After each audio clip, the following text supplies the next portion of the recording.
Have you ever tried to set up a new development environment only to be met with frustrating errors? If that's you, then you're in the right place. Today, we're diving into how to get Dagger 2 working with Android Studio 3.0 Preview using annotationProcessor instead of android-apt. I totally understand how annoying it can be when you think you've set everything up correctly, only to be stopped by an error message.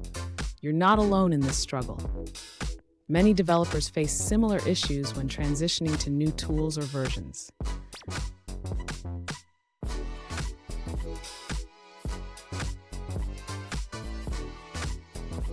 Here's the specific situation we're looking at. One user recently asked, "How do I make Dagger 2 work with Android Studio 3.0 Preview using annotationProcessor instead of android-apt?"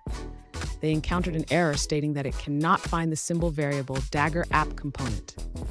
Sound familiar? Let's dig into this together. So what could be causing this issue?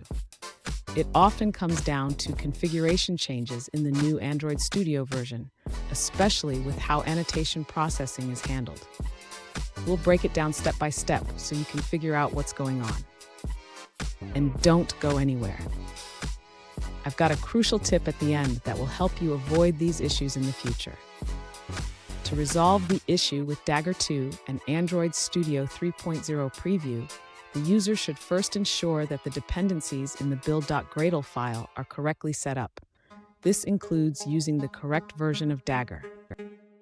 Next, the user should verify that annotation processing is enabled in Android Studio.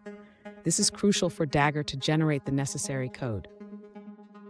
If the user continues to encounter errors, they should review the structure of their components and subcomponents.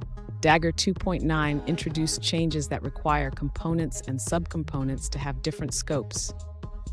Finally, the user should check for any conflicting scopes in their code. If there are conflicts, they will need to adjust the scope annotations accordingly. Fun fact, Dagger was named after the famous dagger used in the game Daggerfall. Just like that game, setting up Dagger can sometimes feel like an epic quest. Now let's look at the answers provided by other users. One user suggests sticking closely to the documentation for Dagger 2.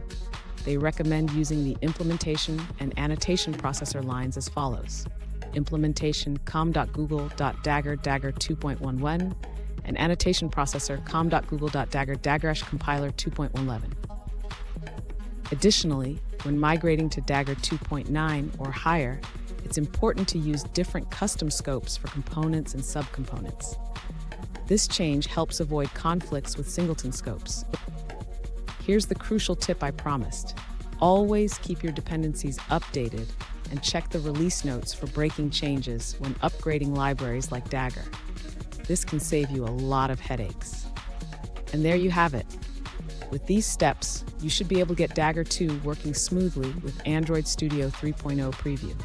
Remember, keeping your environment updated and checking configurations can save you time and frustration. If you found this helpful, hit that subscribe button for more tips and don't miss our next video.